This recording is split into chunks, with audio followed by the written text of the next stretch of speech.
Hiccups.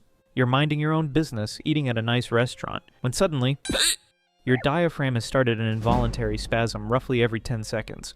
One of the mildest status effects you can acquire, but also one of the most annoying. And one filled with mystery. One theory goes like this. Hiccups are triggered by electric signals generated in the brainstem. Amphibian brainstems emit similar signals to control the motion of their gills. Our brain stems, inherited from amphibian ancestors, still spurt out odd signals, producing hiccups that are essentially the same phenomenon as gill breathing. Maybe herein lies the secret to dispelling this status effect. The next time you have the hiccups, remind your brain that you are not a fish. I am not a fish.